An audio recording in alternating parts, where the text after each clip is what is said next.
Approche-toi, j'ai un truc à te dire. Je voudrais pas le garder pour moi. Un coup on parle, un coup on se tait, tout n'est pas facile à dire. Alors on vous rentre sur ce vieux fonds de commerce et c'est parti pour la sarabande de sourire. On n'a pas tous les jours les mots. Eh, tu te souviens? Tu parles si je me souviens. Et ce jour-là, on a bien rigolé. C'était pas tous les jours facile, mais bon, on rigolait bien quand même. Mais tout au fond dans le noir, il reste ce qui ne veut pas sortir. Trop lourd, trop brûlant, ça doit rester dedans. On n'a pas toujours les mots. Votre première fois aux ateliers.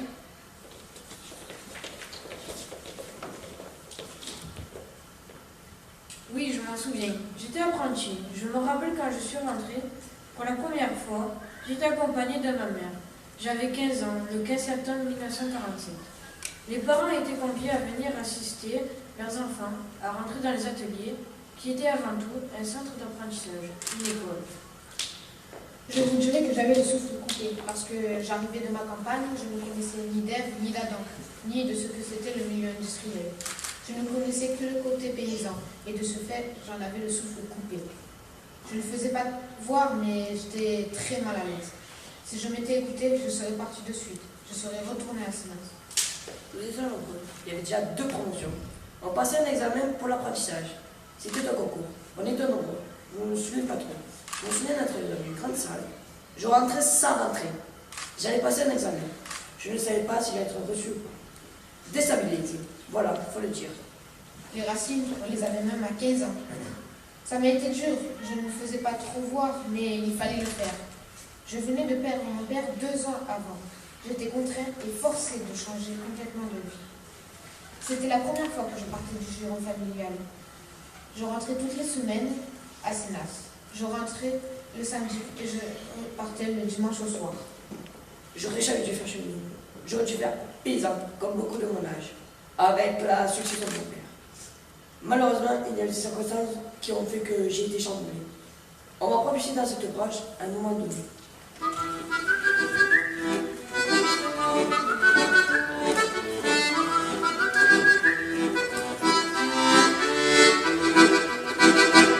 Approche-toi, j'ai un truc à te dire. À te glisser au creux de l'oreille. Approche-toi, j'ai un truc à te dire. Je voudrais pas le garder pour moi. Y a un truc qui cloche, un truc qui ne tourne pas rond. Un cheveu dans la soupe, un truc qui sent pas bon. Des fois on parle, des fois on se tait. Tout est trop lourd, trop brûlant.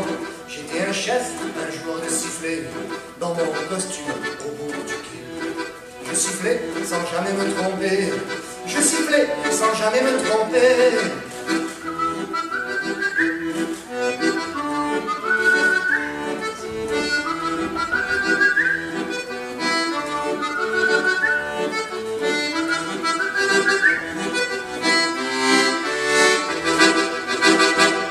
J'ai toujours fait de mon mieux pour faire briller les essieux. J'ai toujours été fier de moi quand je lançais une machine sur les voies.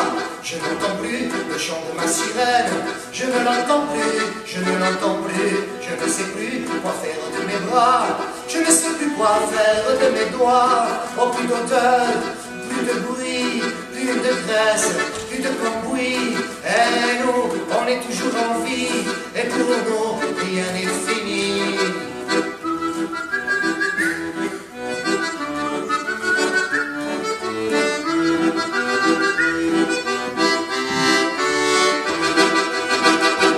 Approche-toi, j'ai un truc à te dire, à te glisser au creux de l'oreille.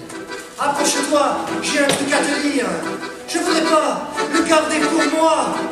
Nous sommes les cadets du rail, qui défilons avec allégresse, ardents au jeu du travail, rayonnant de belle jeunesse, aimant suivant notre chemin, car nous incarnons l'espérance. Nous sommes les cadets du rail, qui défilons avec allégresse, ardents au jeu du travail, rayonnant de belle jeunesse, aimant suivant notre chemin, car nous incarnons l'espérance. Les vaillants cheminots de France Et la relève de demain.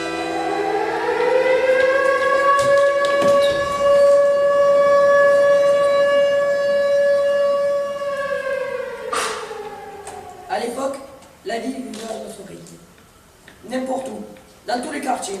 Ils attendaient la sirène et tout le monde savait qu'on embauchait ou qu'on débauchait. La ville nous suivait, quoi qu'il arrive. Les lions d'armes, c'était nous. Le midi, branle-bas de combat. Au coup de sirène, on avait juste le temps de mettre la table et de remettre le feu sous la cocotte, pour que l'homme s'en servît à temps. On faisait asseoir les gosses vite fait quand ils rentraient de l'école et on attendait le retour du cheminot. Ce qu'il faut savoir, c'est que pour embaucher, il y en avait deux sirènes. La première, c'était pour se préparer à y aller. Quand ils ouvraient le grand portail. À peine il avait fini son assiette, il fallait retrouver ses copains pour boire un café au bar des ateliers. Mais la deuxième, là, il fallait être en tenue, à son poste, et avoir pointé. Mais les tenues, à l'ajustage, ils ne les fournissaient pas. C'est nous qui devions les payer. Et puis, il fallait au moins deux pour pouvoir faire les lessives. C'est qu'il fallait frotter. On en a usé des brosses.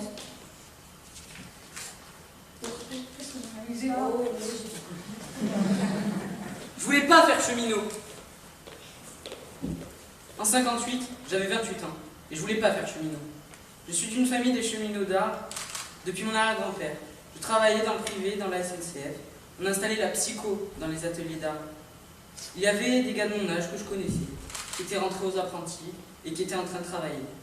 Et ils me disent qu'en ce moment, ils cherchent un électricien. Alors je me suis dit, qu'est-ce que je risque? Je suis allé au bureau pour m'inscrire. Peut-être 3 mois après, j'ai reçu un papier me demandant de me présenter aux ateliers pour passer un essai de 3 mois. Et 3 mois plus tard encore, j'ai reçu un papier comme quoi j'étais admis. Nous étions 21, je crois. Et c'est là qu'il y a eu le dilemme. Est-ce que je rentre? Est-ce que je rentre pas? Pour moi, à l'époque, les ateliers, c'était la prison, la boîte. En 58, niveau discipline, c'était déjà un peu plus élastique. Il fallait encore compter, mais ça n'avait pas plus l'air d'être le bagne. Alors je me suis décidé à rentrer. Ce qui m'avait frappé, c'est qu'il fallait pointer. Et moi, je n'avais jamais utilisé une pointeuse de ma vie. Je ne savais pas ce qu'était une pointeuse. Il fallait être en tenue pour pointer, en bleu. Quand tu passais, il fallait que tu sois prêt à travailler. On allait d'abord au vestiaire, se changer, et on pointait habillé. Tu ne pouvais pas pointer et te changer en te disant que tu avais tout ton temps pour toi. Il y avait une pointeuse à chaque entrée de section, parce qu'il y avait plusieurs sections.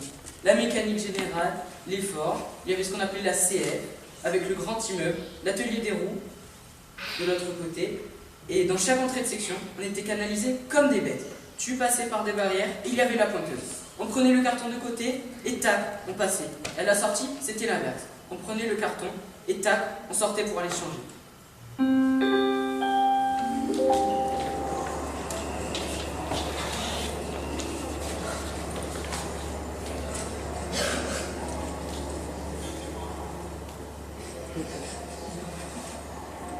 On n'est pas en retard. Faudrait que ne part que dans une heure. C'est quel qui est déjà? Faut attendre, c'est trop tôt. Quelle voiture déjà? La 12.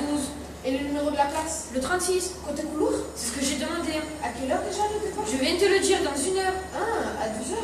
À 12h45. Il faut composter. C'est fait. Ma valise, mon Dieu. C'est moi qui l'ai. À quelle heure déjà j'arrive? À 18h25. Il fera nuit. Mais non, pas du tout. Il fera clair? Mais oui, en ce moment, à 18h, il fait jour. Il viendra pas. Naturellement, comme d'habitude. Les chefs!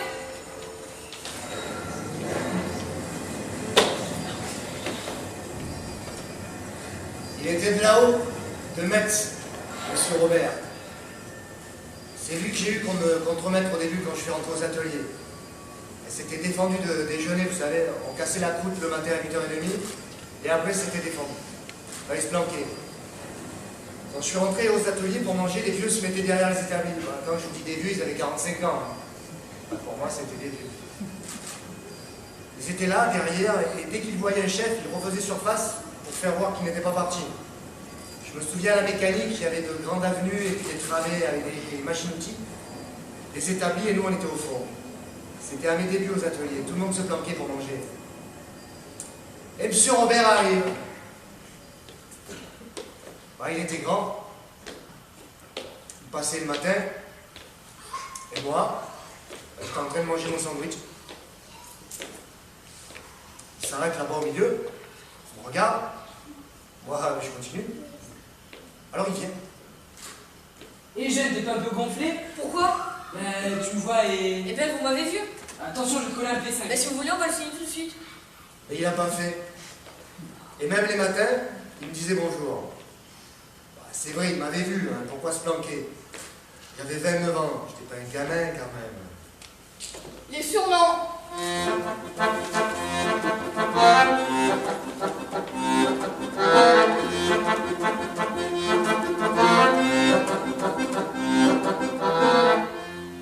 Il y avait la Glib parce que c'était un chasseur. Il habitait à Raphaël, il s'appelait Berlatier. Oh les gars, hier soir j'ai tué 4 grilles. Du coup, on l'appelait la Glib. Il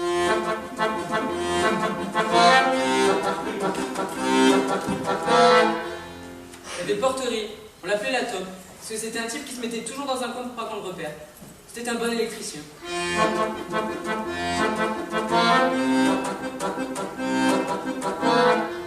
Il y avait Roncalli. C'était un brigodiou. Il priait le bon Dieu, on appelle ça en patois. Le brigodiou. À cette époque-là, comme pape, il y avait Roncalli. Je l'avais baptisé Roncalli.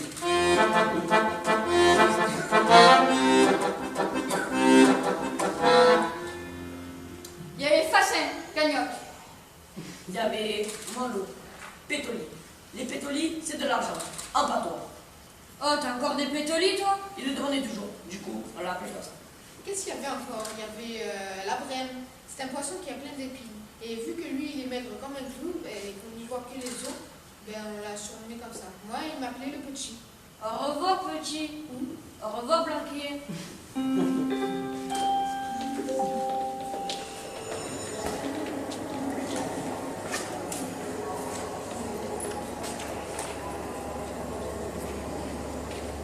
Bon, c'est pas mon train là? À 12h45? Oui, oui, J'envoie deux à la même heure. il double le train à cette période. Comment savoir lequel est le mien? Le numéro de ton train, Quel numéro déjà? le 12. D'ici là, ce qu'ils aient mélangé les places, je vais me retrouver avec une vieille têtue qui va s'accrocher à son fauteuil. On s'expliquera avec le contrôleur. Faudra le trouver. Et maintenant, tu as remarqué, les contrôleurs ont les cheveux longs. Et comme ils sont devenus complètement désinvoltes, ils m'offrirent un straponté près des water dans le soufflet. Et quand il y a un accident, c'est cette partie-là du train qui se disloque inévitablement. Et je serai projeté à 600 mètres dans un champ de maïs. Est-ce que tu as déjà été projeté dans un champ de maïs? Non, Dieu merci. Alors, Alors tout peut arriver. Et moi, j'arrive à quelle heure déjà? 18h25. Ah, je croyais que c'était 18h28. Ce n'est pas la même chose. Oh, les gars, vous avez reçu la lettre? Quelle lettre? La lettre de la direction, là. Non, moi je n'ai pas reçu de lettre. Je vais la faire chez moi.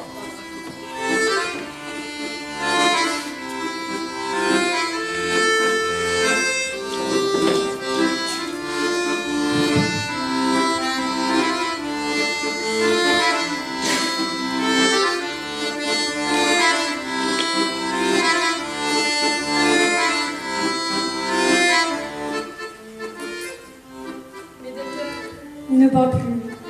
Ce n'est plus le même. On ne le reconnaît plus. Dès que j'essaie de savoir ce qui se passe, il se met en colère. Vous comprenez, avec les enfants, ce n'est pas facile. Ils sont grands maintenant. Ils voient bien ce qui se passe. Et puis, ils savent. Toute la vie est la part de la fermeture. Ils grandissent, ils parlent plus qu'avant. Et lui, il ne veut rien entendre. Il ne voudra jamais venir vous voir pour ça. Il dit qu'il n'est pas malade.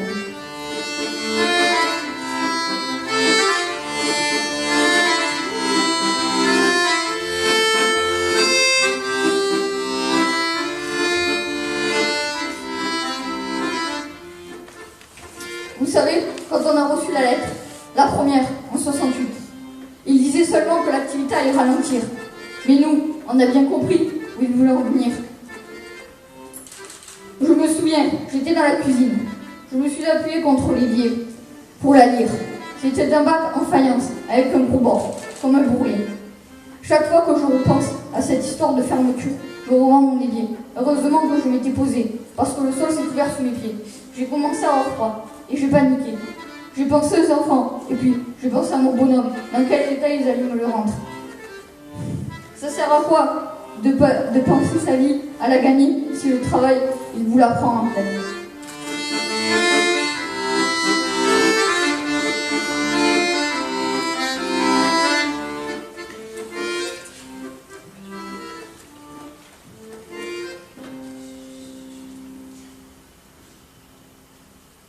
Qu'est-ce que c'est pour toi la définition du mot travail. Je travaille dur pour pas gagner grand-chose. Et après, je sais pas. Et est-ce qu'il y a un métier qui te fait rêver? Oui, pompier. C'est quelque chose qu'on est obligé de faire pour vivre, pour gagner des sous, pour pouvoir vivre. Des sous, c'est pour vivre.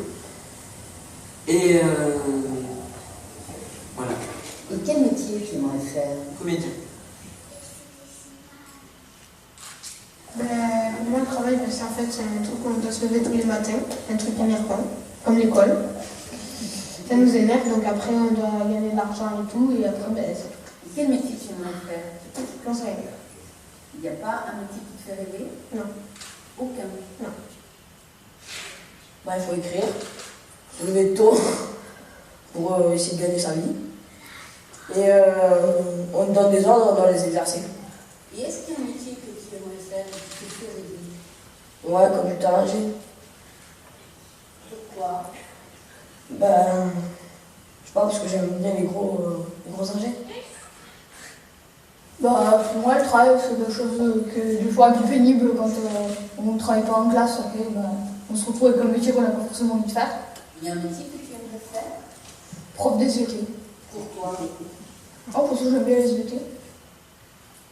Pour moi, la définition du mot travail, c'est se lever tôt, être obligé d'aller au travail, s'ennuyer quelquefois, travailler un petit peu, voilà, pour gagner sa vie. Et quel métier tu aimerais faire? Qui te fait rêver? Qui me fait rêver, footballeur, comme ça je gagne plein d'argent. Et pourquoi tu veux gagner plein d'argent? Pour triche, Et pourquoi pour tu veux avoir une gagner- bonne vie. Une bonne vie, c'est forcément triste. Non, pour bien vivre. Pour moi, le mot travail, il n'a pas une définition en fait. Travail, il y a. On peut le classer sous différentes. Travailler dans l'école, c'est pas pareil que travailler pour vivre en fait. Peut-être travailler, c'est une action qu'on doit accomplir pour avoir quelque chose. Et c'est ça pour moi le travail. Et le métier que j'aimerais faire, c'est pilote d'avion de chasse. Parce que je suis passionné par les avions militaires en fait.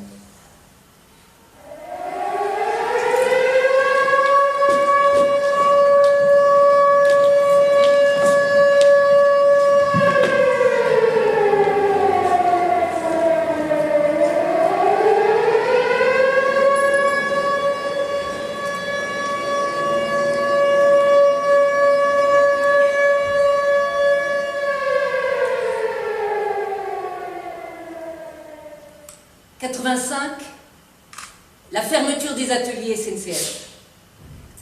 Sur les 800 bonhommes, il en restait à peine 100. Alors la direction de Marseille est venue et il y a eu un vote pour savoir ceux qui voulaient rester aux ateliers et ceux qui voulaient partir. Il y a eu un maximum de types qui ont demandé à partir.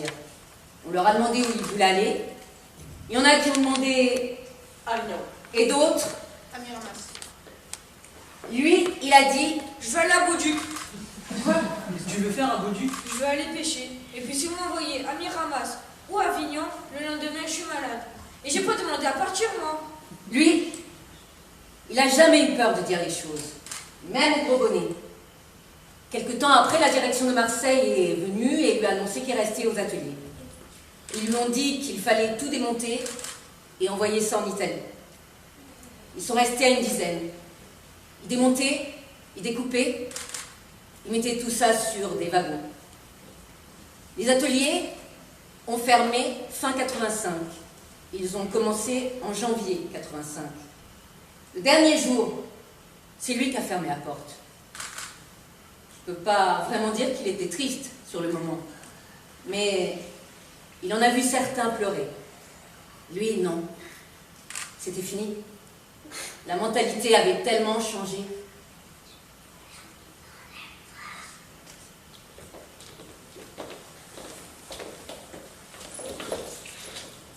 Quel regard portez-vous sur ces aménagements, un transfert aux ateliers SNCF? C'est une bonne question. Moi, je vais vous dire, je suis content je suis content que ça prenne ce chemin. Parce que je suppose que quand le chemin sera fini, il y a bonne lurette. Mais je suis content qu'il va y avoir quelque chose de beau, de joli, de cultureux, de tout ce qui va dans ce sens-là. Il n'y a qu'une chose qui me frappe un petit peu, c'est cette histoire de tour qu'ils vont faire là. Ils vont faire une tour de Rennes. Je ne sais pas comment ça va être ce machin, mais alors, ça me paraît un machin biscornu, tout plein de choses, de machin, je ne sais pas ce que ça va être.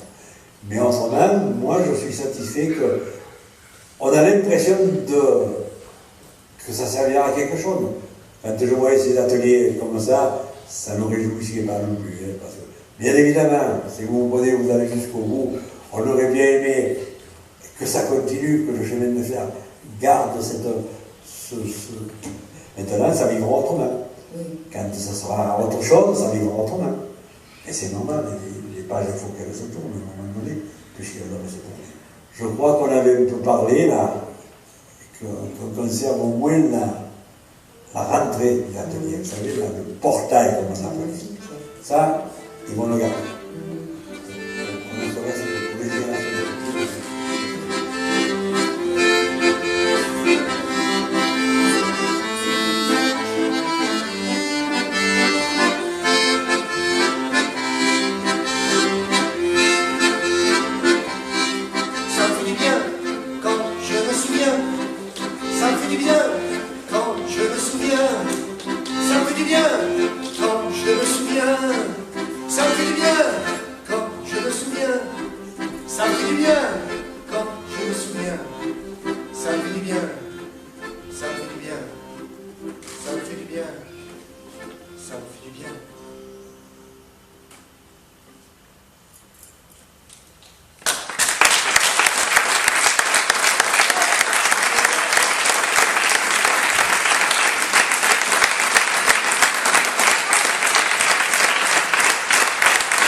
Voilà, c'est eux, c'est ces messieurs-là que vous avez entendus, et puis voilà, c'est la relève. Alors le travail, il faut se lever tôt, effectivement. Voilà, merci.